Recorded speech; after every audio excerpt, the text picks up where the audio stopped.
वास्तविक नियंत्रण रेखा यानी कि LAC पर नजरें गड़ाए चीन की मंशा को नाकाम करने के लिए भारत ने अहम कदम उठाया है। भारत ने दुनिया की 2 सबसे ऊंची टैंक मरम्मत केंद्र को स्थापित किया। भारत ने पूर्वी लद्दाख में 500 से अधिक टैंकों और पैदल सेना के लड़ाकू वाहनों को भी तैनात कर दिया।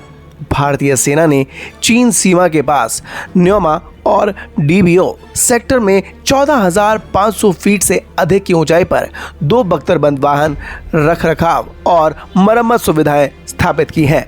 यहाँ गौर करने वाली बात यह है कि 2020 में अप्रैल-मई महीने में भारत और चीन के बीच गतिरोध शुरू होने के बाद पूर्वी लद्दाख में बड़ी संख्या में टैंक और BMP लड़ाकू वाहनों के साथ साथ क्विक रिएक्शन फाइटिंग व्हीकल जैसे भारतीय निर्मित बख्तरबंद वाहनों को तैनात किया गया है। भारतीय सेना के अधिकारियों ने न्यूज़ एजेंसी ANI को बताया कि टैंक और पैदल सेना के लड़ाकू वाहनों को इन अत्यधिक ऊंचाई वाले क्षेत्रों में तैनात किया गया।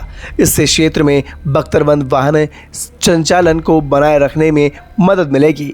हमने न्योमा में और DBO सेक्टर में DSDBO रोड पर KM 148 के पास इन मध्यम रखरखाव रीसेट सुविधाओं की स्थापना की है। ये 2 मुख्य क्षेत्र हैं जहां टैंक और ICV ऑपरेशन पूर्वी लद्दाख सेक्टर में केंद्रित है।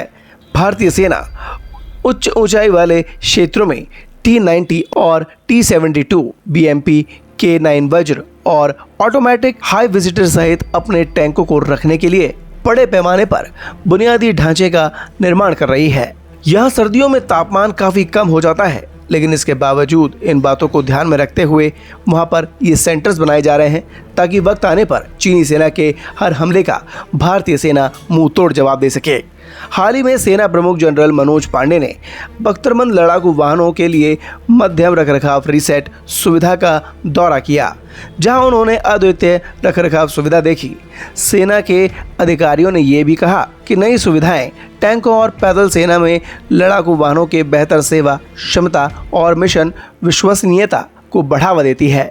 अधिकारियों ने यह भी कहा कि ये सुविधाएं ऊबड़ खाबड़ इलाकों और 0 से 40 डिग्री नीचे तापमान वाले चुनौतीपूर्ण मौसम में भी लड़ाकू बेड़े का परिचालन के लिए तैयार रखती है। AFV के लिए विशेषज्ञ तकनीकी सहायता बुनियादी ढांचे को आगे बढ़ाने में परिचालन दक्षता और युद्ध की तैयारी के उच्च मानक प्राप्त हुए हैं। भारत और चीन पिछले 4 सालों से पूर्वी लद्दाख क्षेत्र में गतिरोध में लगे हुए हैं और उन्होंने क्षेत्र में CMO के पास लगभग 50,000 सैनिकों को तैनात किया है। आक्रामकता के समय चीन ने LAC पर बड़ी संख्या में पैदल सेना लड़ाकू वाहन और टैंक तैनात किए हैं। भारतीय सेना ने बहुत तेजी से जवाब दिया और कुछ ही समय में प्रतिद्वंदी का मुकाबला करने के लिए C-17 परिवहन विमान में रेगिस्तान और विमानों से भरी बख्तरबंद तत्वों को तैनात किया गया। अब भारत के इस कदम से चीन में खलबली मची है, वो भी डरा हुआ है और कभी भी अपने कदम पीछे खींच सकता है। तो इस खबर पर आप भी अपनी राय कमेंट कर ज़रूर बताएं और देखते रहें द